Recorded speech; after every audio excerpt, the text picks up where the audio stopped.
பாட்டு எது மாற்றி போட்டீங்களோ? ஆனால் அக்காவுக்கு அந்த பூவெல்லாம் முன்னை கண்டிக்கு பிடித்தார சாங் நயன்தாரா சாங் ரொம்ப பிடிக்கும் அக்காவுக்கு. போட்டுட்டீங்கன்னா கொஞ்சம் ஜாலியாக இருப்பாங்க. சரி, அதுக்குள்ள அவங்க தேடி படிக்கிறோம்.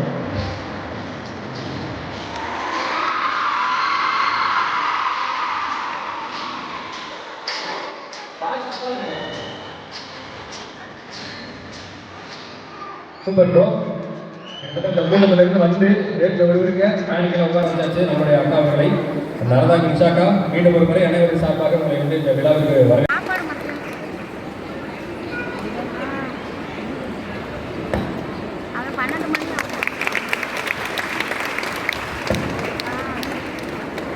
ஒன்ஸ் அகேன் நம்மளோட நிஷாக்காக்காக ஒரு பெரிய அப்ளாஸ் கொடுத்தலாம்.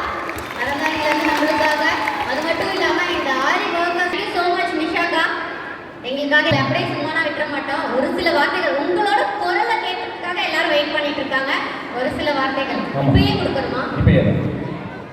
அது வரைக்கும் ஏக்கா, அது வரைக்கும் ரியாஸ் மாமா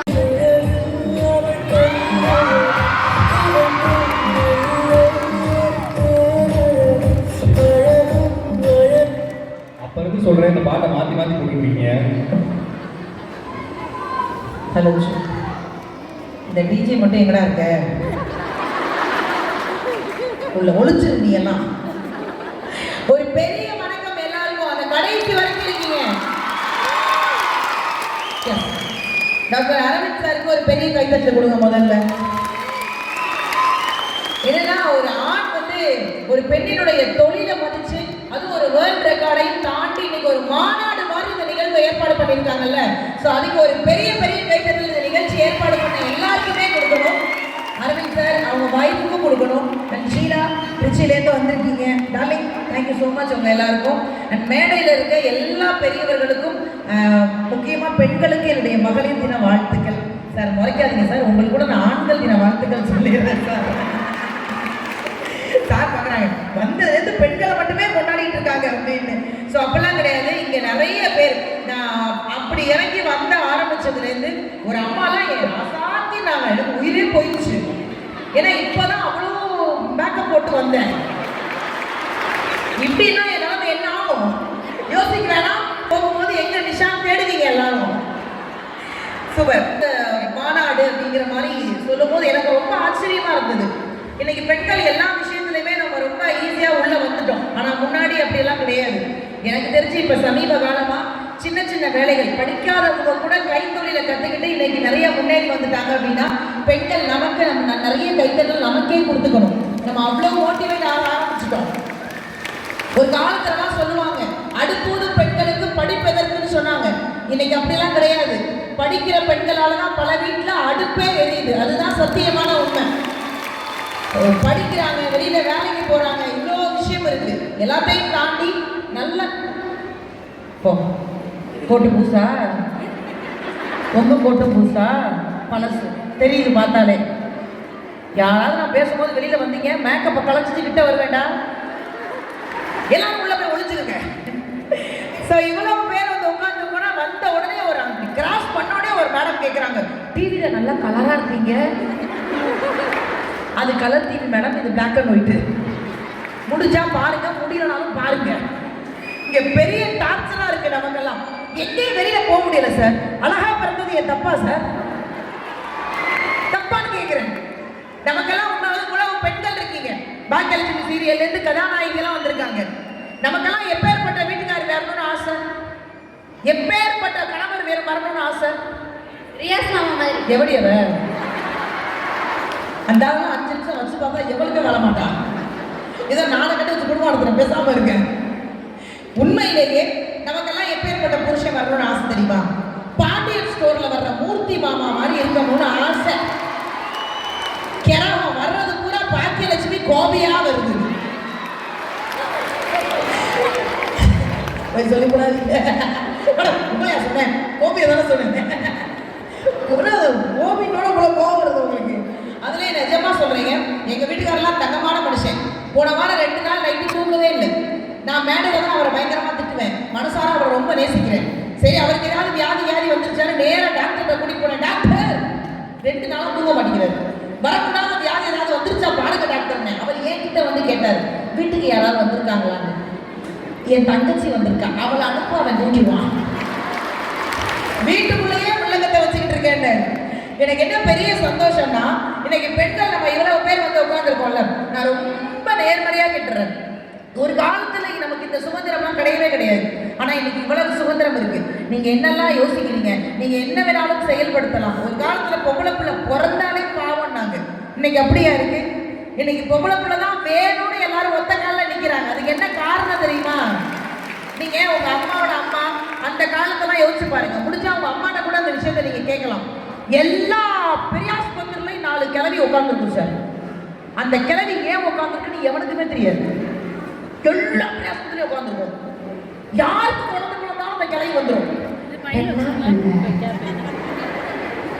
பொம்பளை பிள்ளை என்னமோ இந்த கிழவி கட்டி கொடுக்க போற மாதிரி விளங்காது.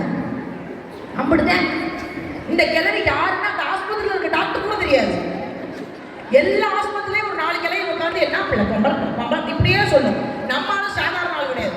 ஆம்பளை பிள்ளை பிறக்கட்டுமே, அவங்களுக்கு அப்படியே சந்தோஷம். எனக்கு சிங்கம் குட்டி பிறந்துட்டான், ஏன்னா மனுஷன் பிறக்கலையாடா அப்ப. எனக்கு கொல்லி வைக்க ஆம்பளை பிள்ளை பிறந்துட்டான். அவன் 10 வயசுல கேட்பான், எப்பா கொல்லி ரெடி வந்து படு. ஆனா இன்னைக்கு ஏன் தெரியுமா பெண் பிள்ளைகளை பெண்களை விட ஆண்கள் அதிகமா கொண்டாடுறாங்க? அவங்களுக்கு எல்லாம் தெரிஞ்சே போச்சுங்க. ஆம்பளை பிள்ளை வீட்டுல விருந்து வேணா சாப்பிடலாம், ஆனா பொம்பளை பிள்ளை வீட்டுல மட்டும்தான் சார் இருந்து சாப்பிடலாங்கிற நிலைமை வந்துருச்சு. அது காரணம் என்ன தெரியுமா? இன்னைக்கு பெண் பிள்ளைகள் படிக்க ஆரம்பிச்சிட்டாங்க. படிப்பு இல்லைன்னா கூட வேலை பார்க்க ஆரம்பிச்சிட்டாங்க. யாரையும் நம்பாம தன்னை நம்பி தன்னை சுற்றி இருக்கிறவர்களை தானே பார்த்து கொள்ளக்கூடிய நிலைமையை பெண் பிள்ளைகள் கொண்டு வந்துட்டாங்க. அதனால யார் வேணாண்டா எனக்கு அப்படிங்கிற நிலைமையை கொண்டு வந்தவர்களுடைய உழைப்பு மட்டும்தாங்க. அதையும் தாண்டி இன்னைக்கு இப்ப நம்ம வீட்டிலே எடுத்துக்கோங்களேன். நம்ம சின்ன பிள்ளையா இருக்கும்போது, நம்ம காலேஜ் படிக்கும் போதெல்லாம் நம்ம வெளியில போகும்போது நம்ம அப்பா அம்மா நம்ம கிட்ட ஒரு வார்த்தை சொல்லி அனுப்புவாங்க, பத்திரமா போகணும், அங்கிட்டு இங்கிட்டு வேடிக்கை பார்க்கக்கூடாது. அந்த முக்கத்துல முட்டு செவத்துல பயல்களாக உட்காந்துருக்காங்க. எங்க ஊர்ல நம்ம இங்க முட்டு புரியுமா மேடம்? முட்டு செவத்து பாதி கட்டியும் கட்டாம கிடக்கும். அதுல இந்த பயலுக பூரா உட்காந்துக்கிட்டு என்ன மாதிரி பிள்ளைய போனா விட மாட்டாங்க.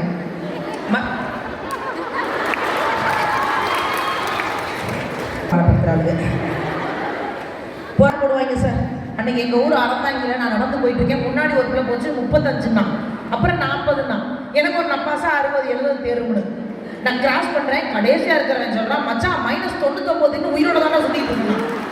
என்னை பத்தி அது அவ்வளவு கேவலமாவா இருக்கு? நம்மலாம் அப்படி வெளியில போகும்போது அப்பா அம்மா சொல்லி அனுப்புவாங்க, பத்திரமா போ, அங்கிட்டு பயலுக்கு நிறைய பேர் நிக்கிறாங்க, கிண்டல் பண்ணுவாங்க, பார்த்து போ அப்படிம்பாங்க. இன்னைக்கு எப்படியா இருக்கு நிலைமை?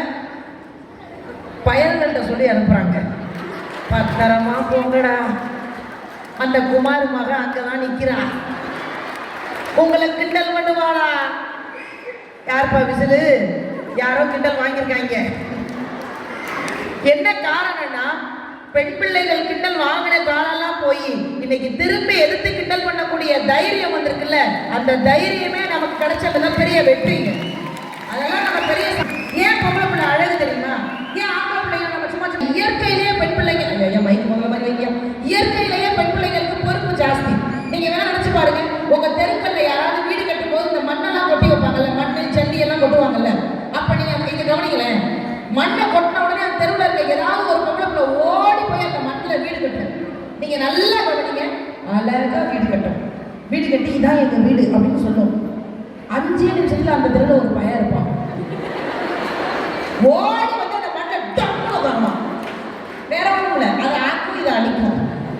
இன்னும் ஒரு படி நீங்க வீட்டுல டெஸ்ட் பண்ணுங்க, ஏதாவது ஒரு பொம்மை வாங்கிட்டு கொண்டு போய் உங்க வீட்டுல பொம்பளை பிள்ளை கையில கொடுங்களேன். இது என் வீட்டுல நடக்கும், நான் என் பாப்பாவை நிறைய டைம் பார்த்துருக்கேன்.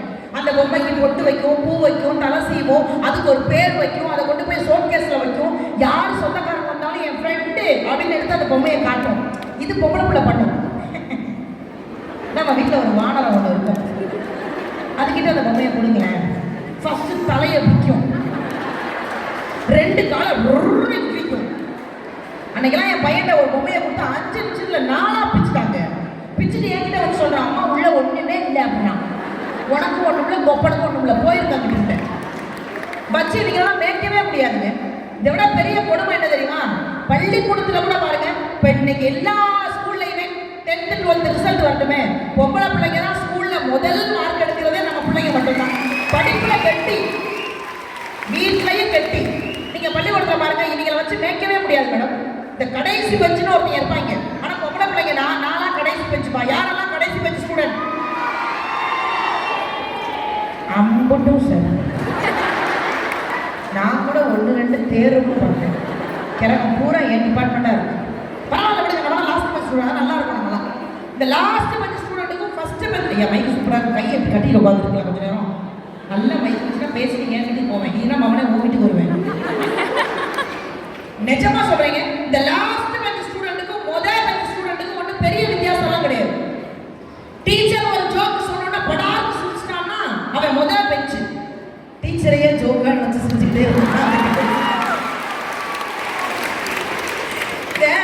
சமத்து பிள்ளையா இருக்கும் பொம்பளை பிள்ளைங்க எல்லாம் ஸ்கூல்ல. என்ன சொன்னாலும் அமைதியா இருக்கும். இப்ப நான் என்னையா கொண்டு போய் எங்க ஸ்கூல்ல எங்க அப்பா தான் கொண்டு போய் விட்டாரு. எங்க வீட்லயே எங்க பரம்பரையிலேயே நான் தான் முதல் பெண் பட்டதாரி. நான் தான் முதல்ல படிச்சேன் எங்க வீட்லயே.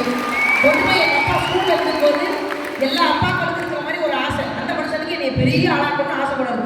பள்ளிக்கூடத்துல கொண்டு போய் விடும்போது ஒரு வார்த்தை சொல்லி விட்டார், எவ்வளவு வேணாலும் அடிக்க டீச்சர், நான் வந்து கேட்கவே மாட்டேன் அப்படின்னு. இல்ல நம்மகிட்ட அடிக்க மாட்டாங்கல்ல, உள்ளதான் வச்சு குத்துவாங்க. கொண்டு போய் அடிங்கன்னு சொல்லி விட்ட காலம்னா எப்ப? அப்ப நான் அழுதுகிட்டே இருப்பேன், போக மாட்டேன்னு. இந்த அனுபவம் யாருக்கெல்லாம் இருக்கு? நல்லா அரசு பள்ளி மாணவி உள்ள கொண்டு போய் பள்ளிக்கூடத்துல விட்டுட்டு அவங்க மாட்ட போயிடுவாங்க, நம்ம அழுதுகிட்டே இருப்போம். இதெல்லாம் ஒரு காலம். இன்னைக்கு அப்பா அழுதுட்டு போறாரு, பையன் சிரிச்சுட்டு போறான். பாப்பா லேட் ஆயிடுச்சு, அப்பா சொல்றாரு பார்த்துடா டீச்சரை போய் பண்ணிடுறாங்க. அது இவன் ஆனா அவங்க நடந்துக்கிறத பொறுத்து இருக்கு. ஏன்னா என்ன கிளாஸ் பண்ணா நான் காம்பஸ் எடுத்து திட்டுவேன். இவங்க 2 பேரும் கிளாஸ்ல பேசிக்கிறாங்க, ரமேஷ் ஹோம்ஒர்க் எழுதுனா மிஸ் அடிப்பாங்களா, நம்மள அடிச்சா மிஸ் ஜெயில போட்டுருவாங்கடா. எனக்கு பெரிய வைத்தறிச்சலா இருக்குங்க இவங்கெல்லாம் பார்க்கும்போது. நான்லாம் எங்க டீச்சரை பார்த்தா இன்னைக்குமே இந்த விமன்ஸ் டேக்கு எங்க அனிதா மேம் கால் பண்ணாலே பதறிட்டு எழுந்திருப்பேன். Ma'am thank you. எனக்கு அவ்வளோ ஆச்சரியமா இருக்கும். அன்னைக்கு என் பையனோட மிஸ் வர்றானா, என் பையன் வண்டி விட்டு இறங்க மாட்டேங்கிறான். டேய் மிஸ் எல்லாம் விடாம இது என்ன பள்ளிக்கூடமா, பள்ளிக்கூடத்துல நீங்க கொடுத்துட்டாங்க. அவங்க அப்படியே மாறுறாங்க. இந்த பேரண்ட்ஸ் மீட்டிங்னு ஒன்று நடக்கும், அதுல தான் சார் சிவாஜி கணேசனை பார்க்கலாம். என் பையன் என்னைக்கு தலைக்கு என்ன வைக்கிறானோ அன்னைக்கு தான் மேடம் பேரண்ட்ஸ் மீட்டிங். நீ பாருங்க அவ்வளவு பண்ணிருப்பான். அன்னைக்கெல்லாம் ஒருத்தர் நேரம் ஸ்கூலுக்கு கேட்டார், சார் என் பிள்ளை எப்படி படிக்கிறான்? சூப்பரா படிக்கிறான், பெரிய அரசியல்வாதியா வருவான். எப்படி சார் சொல்றீங்க? என்ன கேள்வி கேட்டாலும் நெஞ்சு வலிக்குதுன்னு படுத்துறாங்க. யாரா இவன்? இன்னொருத்தர் இருக்கார், சார் என் பிள்ளை உங்களதான் சார் எதிர்பார்த்துட்டு இருந்தேன், ரமேஷோட அப்பா தானே, சூப்பர். வீட்டு வாசல்ல டாக்டர் ரமேஷ் போட மாட்டேங்க. சார் அப்படியெல்லாம் படிக்க மாட்டானே. சார் நான் சொல்றேன் சார், டாக்டர் ரமேஷ் போடுங்க சார். அப்படி படிக்கிறானா? கடைசி வரைக்கும் என்ன இளவு எழுதுனான்னு ஒரு மண்ணு விளங்கல. லென்ஸ் வச்சு தேடிட்டு இருக்கேன் உன் பையன் எழுதுனது. கொண்டு போய் உனக்கு கூட்டி போடாட்டு. அதனால இந்த நாமெல்லாம் பள்ளிக்கூடத்தில் படிக்கும் போது ஒரு வார்த்தை கேட்பாங்க, நீ கலெக்டரானா என்ன பண்ணுவ, நீ போலீஸானா என்ன பண்ணுவ, நீ டீச்சர் ஆனா பக்கமா எழுத ஒதுக்கம் இல்லாம கடைசியில் ஒண்ணுமே ஆக மாட்டோம். அது ஒரு பிரச்சனை. இதே மாதிரி ஸ்கூல்ல கேட்டிருக்காங்க, நீ குடியரசுத் தலைவரானா என்னடா என்ன பண்ணுவ அப்படின்னு பக்கமா எழுதியிருக்காங்க. ஒருத்தெல்லாம் அடிஷனல் பேப்பர் வாங்கி எழுதியிருக்கான். எழுதி முடிச்சதுக்கு அப்புறம் ஒரு வாத்தியார் பார்த்திருக்காரு, ஒருத்தர் மட்டும் எழுதாம உட்காந்துருக்கான். கூத்து கேட்டார், அறிவு இல்ல 32 பேர் எழுதியிருக்காங்க, நீ ஒருத்தர் மட்டும் தான் எழுதல. ஏன்டா எழுதுன? நான் குடியரசுத் தலைவரானா நான் ஏன் சார் எழுதுறேன், என் பிஏ தானே சார் எழுதுவாங்க. ஆக்சுவலா பசங்க என்ன பேசினாலும் அழையை தாண்டி இன்னைக்கு பசங்க கிட்ட சின்ன பொறுப்பு இல்லாம இருக்கு. ஆனா பெண் பிள்ளைகிட்ட அது கொஞ்சம் எக்ஸ்ட்ராவே இருக்குங்க. நம்மள மாதிரி பெண்கள் எல்லாம் இன்னைக்கு வெளியில வர ஆரம்பிச்சதுக்கு என்ன தெரியுமா காரணம்? ஒண்ணு குடும்ப சூழலா இருக்கும், இன்னொன்னு நம்ம சம்பாதிக்கணும், நம்ம வெளியில வரணும், நம்ம யாருன்னு காட்டணும். எனக்கு என்ன தெரியுமா பெரிய ஆச்சரியம், இங்க இருக்கிற எல்லா பெண்கள்டையும் ஒரு விஷயம் கேட்கிறேன். நீங்க ஆசைப்பட்ட மாதிரி தானே நம்ம பாட்டி ஆசைப்பட்டிருப்பாங்கல்ல? ஊனா சொல்லுங்க. ஏன்னா எங்க அம்மா ஆசைப்பட்டிருக்காங்க, 2 டைம் சொல்லிருக்காங்க. நம்ம பாட்டிக்கு அது கிடைக்கல தானே. நம்ம ஆசைப்பட்ட மாதிரி நம்ம அம்மா ஆசைப்பட்டிருப்பாள்ல, அம்மாக்கு அது கிடைச்சிச்சா? நமக்கு அது கிடைச்சிருக்குல்ல. அப்ப யார் கொடுத்து வச்சவங்க? யார் சாதனையாளர்கள்? நம்ம தாங்க சாதனையாளர்கள். இன்னைக்கு நம்ம சொல்லணும் நம்ம பொண்ணுகிட்ட, நமக்கு கிடைச்சதை விட நம்ம பொண்ணுக்கு அதிகமா கிடைக்கணும். நீங்க உங்க பொண்ணுக்கு காசு, பணம், நகை, நட்டு, சொத்து, அது இது எதுவும் சேர்த்து வைக்காதீங்க. அதெல்லாம் சேர்த்து வச்சு பிள்ளைங்களை ஊனமாக்கிறாதீங்க. கல்வியையும் திறமையும் அதிகமா கொடுங்க. அதை தவிர இந்த உலகத்துல வேற எதுவுமே கிடையாது. நான் என் பொண்ணுகிட்டே பையன் சொல்லிக்கிட்டே இருப்பேன், நான் சம்பாதிக்கிறது கூட நானும் என் புருஷனும் தின்னே அழைச்சிருப்பா, நீ சம்பாதிச்சு போடான்டுவேன். நம்ம ஓடி ஓடி உழைக்கிறது அங்கே உட்காந்துக்கிறதுங்க. நாம சந்தோஷமா இருப்போங்க. பிள்ளைங்களுக்கு படிப்பு மட்டும் கொடுக்க, அது குறிப்பா பெண் பிள்ளைகளுக்கு படிப்பு மட்டும் கொடுக்க தள்ளிடாதீங்க. நிறைய படிப்பு கொடுங்க. முடிஞ்ச வரைக்கும் எவ்வளவு படிக்கும் அவ்வளவு படிக்க வைங்க. எல்லாத்தையும் விட நிறைய இங்க செல்ஃப் கான்பிடன்ட் இன்னைக்கு நிறைய பெண்களுக்கு குறைஞ்சிருச்சு. நான் நிறைய கல்லூரிகளுக்கு போகும்போது மேமே சொல்லுவாங்க, மேம் நிறைய வந்து டக்கு டக்குன்னு அப்செட் ஆகிறாங்க, டக்கு டக்குன்னு உடையிறாங்க. நான் இங்க இருக்கிற எல்லா பெண்களுக்கும் சொல்றேன், நான் இந்த விஷயத்தை என்ன வச்சே சொல்றேன். என்னையெல்லாம் கிண்டல் பண்ணாதீங்க, உலகத்துல ஆளே கிடையாது. நான் சின்ன பிள்ளையா இருக்கும் போதே எங்க அப்பாவுக்கு ஒரு உலக அழகிய புத்தகம் நினப்பு. எனக்கு என்ன கலர்ல ட்ரெஸ் எடுத்து கொடுப்பாரு தெரியுமா மேடம்? ஆரஞ்சு, பச்சை, மஞ்சள், ரோஜு, இந்த கலர்லாம் நான் போட்டேன்னா நான் எப்படி இருப்பேன் நீங்களே டிசைட் பண்ணிக்கோங்க. நான் கரும்பு அதெல்லாம் போட்டு வெளில வருவேன். எங்க எதிர்த்தாப்புல ஒரு கிளை ஒன்று இருந்துச்சு, இப்போ செத்துருச்சு, நான் கொடுத்துருப்பேன். அந்த கிளம்பி டெய்லி என்னை பார்த்து சொல்லுவோம், இந்த கலர் உனக்கு எடுக்கல. நான் மறுநாள் வேற கலர் போட்டுருவேன், இந்த கலர் உனக்கு எடுக்கல. மறுநாள் ஆரஞ்சு, இந்த கலர் உனக்கு எடுக்கல. நான் மனசுக்கு நினச்சிக்குவேன், இன்னும் மாடி உன்னை அந்த ஆண்டவன் எடுக்கல. இந்த உலகத்துல நான் அடிக்கடி ஒரு விஷயத்த இங்க பதிய வச்சுட்டேன். அதனாலதான் நான் சந்தோஷமா இருக்கேன். என்ன காரணம் தெரியுமா? அடுத்தவர்களுக்காக நம்ம உண்மையா வாழ்றதை விட நமக்கு பிடிச்ச வாழ்க்கையை நம்ம செம்மையா வாழ்ந்துருக்கோம். ஏன் வாழ்க்கை சொல்றேன், இந்த தம்பிகளுக்கும் பொருந்தும், தம்பிகளுக்கும் அக்கா எல்லாருக்கும் பொருந்தும்.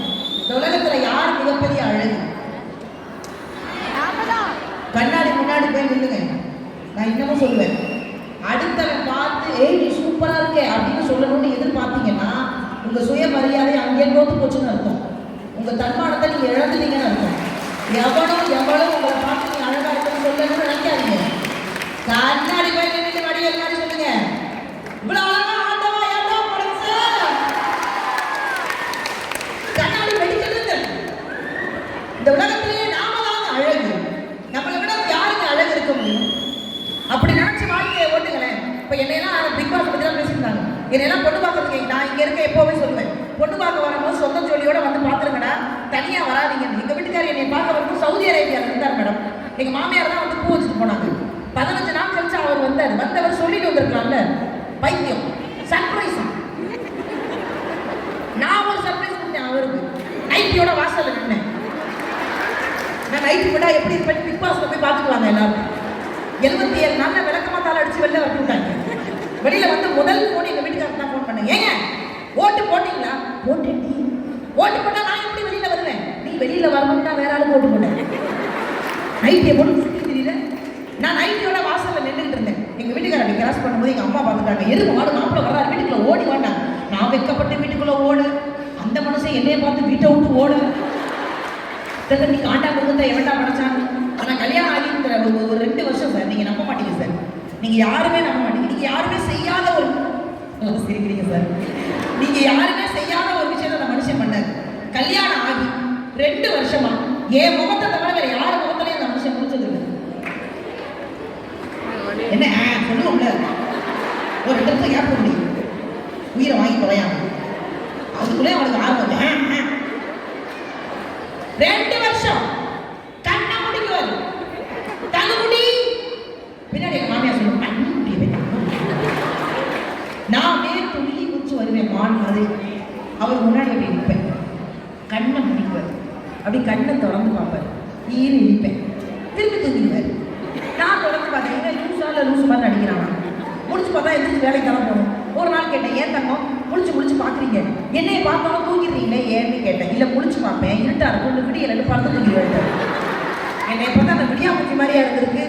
அதை விட பெரிய கொடுமை என்ன தெரியுமா? கல்யாணம் பண்ணும்போது எல்லாருமே ஸ்லிம்மா சிக்குன்னு அழகா இருக்கும். இந்த குழந்தை வந்து பிறந்ததுக்கு அப்புறம் நம்ம கொஞ்சம் ட்ரம்மு மாதிரி ஆயிடுவோம். அது ஒரு குத்தமாங்க. என் குண்டானதுக்கு எங்கள் வீட்டுக்காரர் வருத்தப்படலங்க, பக்கத்து வீட்டுக்காரன் வருத்தப்படுறான். அன்னைக்கு 2 வீலர் எடுக்கிறாரு, பக்கத்து வீட்டுக்காரன் கேட்குறான், என்ன பாய் இவ்வளோ பெரிய லோட தூக்கிட்டு எங்கே போறீங்கிறான். இந்த பாகுபலின்னு ஒரு படம் வந்துச்சு, யாரெல்லாம் அந்த படத்தை பார்த்தீங்க? அப்பா இப்போதான் ஜோக்கு புரியலன்னா இங்கே அழிஞ்சு கிடக்கும். பாகுபலி பார்க்கலைன்னா கூட வருத்தப்படாதீங்க. வீடியோ இருக்குல்ல, வாரம் விஜய் டிவி பாருங்க. மைனான ஒரு படம் வந்துச்சு. மைனா செத்ததுக்கு அப்புறம் தான் அந்த படத்தை நம்ம போடுறது நினைப்போம். துப்பாக்கியெல்லாம் டீச்சர் வாங்கிட்டு போயிட்டாரு. கொம்பெல்லாம் யானை குதிச்சு கொண்டு சேர்ந்துவேன். பாகுபலி வாரம் கொண்டு பாகுபலி படம் பார்க்க நானும் அவரும் போனால் அந்த படத்தில் ஒரு சூப்பரான சீன் வரும். அனுஷ்காவை அரசு பண்ணி கூட்டிட்டு போவாங்க. அந்த அம்மா கப்பலில் ஏற போகும், காலை தூக்கும் போது கப்பல் உடஞ்சிரும். உடனே அந்த அம்மா தடுமாறும் போது அப்பா அப்படியே பிரபாஸ் கதாநாயகன் உடனே குடிச்சு அப்படி கை வைப்பாரு பாருங்க, அந்த அம்மா அப்படி கை மேல ஏறி போகல. அந்த சீனை பார்த்தா எனக்கு ரொம்ப பிடிச்சி போச்சு. அந்த சீனை நான் பண்ணா எப்படி இருக்கும்னு கற்பனை பண்ண ஆரம்பிச்சேன். புரியுது எல்லாம் புரியுது. படம் முடிஞ்ச வீட்டுக்கு போகும்போது எங்கள் வீட்டுக்கு ஃபஸ்ட்டு ஃப்ளோர். எங்கள் வீட்டுக்கார சொன்னேன், ஏங்க என்னம்மா நீங்கள் இதே மாதிரி படியில் கை வச்சுப்பீங்க, நான் அதே மாதிரி உங்கள் கை எப்படி இருக்கும், நீ ஏறி போயிடுவ, நீ ஏறதுனால நான் போயிடுவேன். இந்த அவமானம் நமக்கு தேவையா? இந்த உடம்பை குறைக்கணுமே முடிவு பண்ணேன். லெமன், தேன், ஹாட் வாட்டர் எல்லாம் குடிச்சு பார்த்தேன். படாயில தவிர எல்லாம் குடிச்சிட்டேன். குறையவும் இல்லை கரையவும் இல்லை. இங்கே இருக்கிற எல்லா பெண்களும் சொன்னால் அந்த முயற்சி எடுக்காதீங்க, தேவையில்லாத வேலை பார்க்காதீங்க. இந்த சப்பாத்தி தின்னா உடம்பு குறைன்னு சொன்னா பாரு, அவனை தேடிட்டு இருக்கேன் சார். 3 மாசமா தின்னே கோதுமை குறைஞ்சு வச்சு 1/4 கிலோ வரையில. இதுக்கு மேலே என்ன பண்ணுறதுன்னு என் ஃப்ரெண்டு சொன்னா, மொட்டை மாடியில் 8 போட்டு நடந்து அத்தத்தண்ணி பெயிண்ட் டப்பாவை வாங்கி 8 போட்டு 8 வாரமாக நடக்கிறேன். கீழே எங்கள் மாமனார் கத்துறாரு, இருக்க பில்டிங் இறக்குது, மரியாதை இறக்குது. நான் இங்கே இருக்கிற எல்லாத்தையுமே சொல்கிறேன், இந்த உருவம் அப்படிங்கிறது நம்ம உள்ளம் சார்ந்த ஒரு விஷயம். நம்ம இப்படி இருக்கமே அதனால நம்மளால வேலை பார்க்க முடியாதா, நம்ம அப்படி இருக்கமே அதனால நம்மளால வேலை பார்க்க முடியாதான்னு நினைக்கிறது நாமளே நமக்கு கொடுத்துக்கிற ஒரு தேவையில்லாத போய் காரணம்.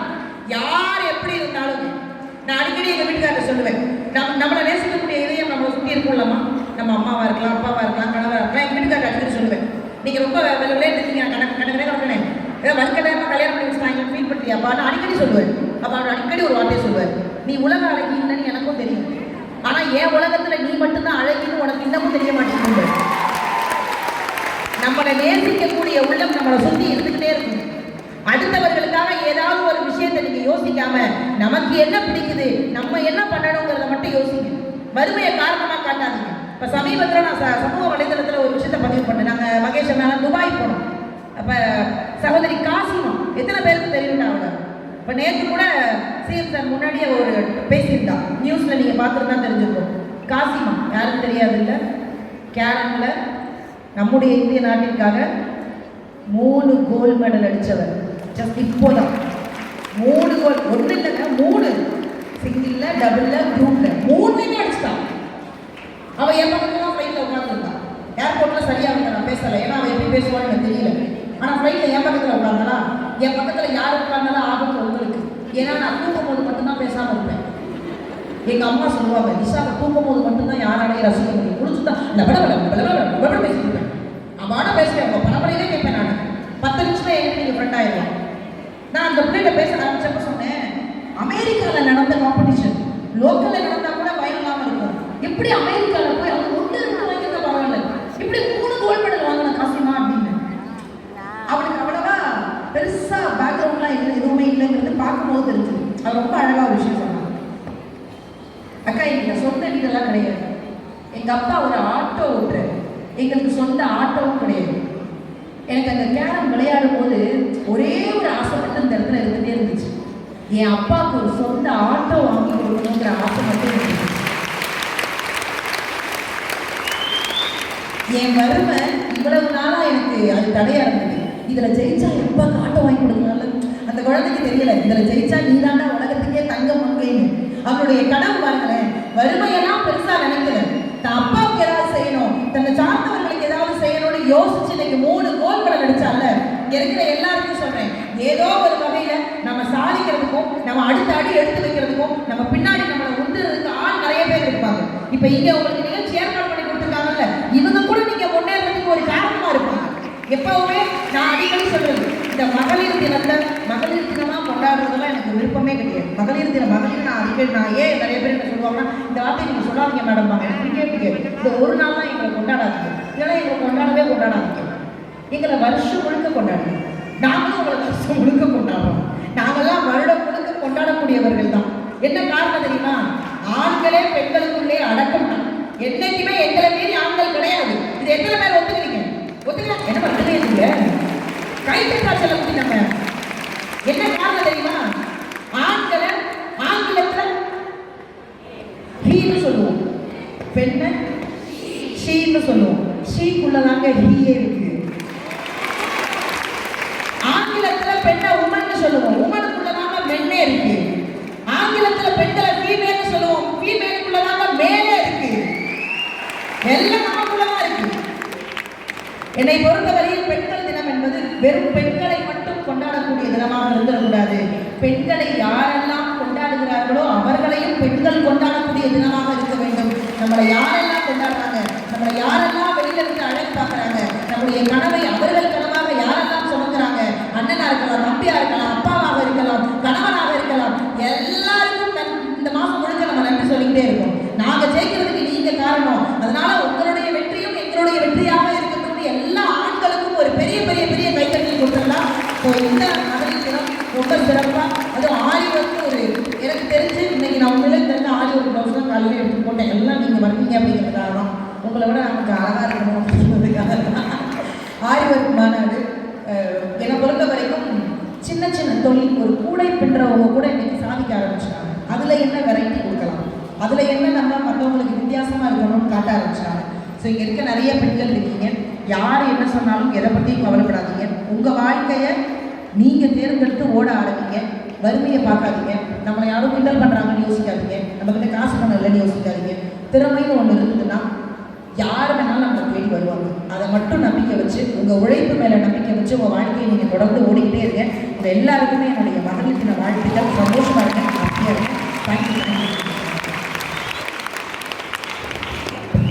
எங்கள் அக்கா சாப்பிடாமே இவ்வளோ பேசியிருக்காங்கன்னா சாப்பிட்டா இன்னும் எவ்வளோலாம் பேசியிருப்பாங்களோ தெரியல. ஸோ மீண்டும் ஒரு முறை ஒரு அரங்கிருந்த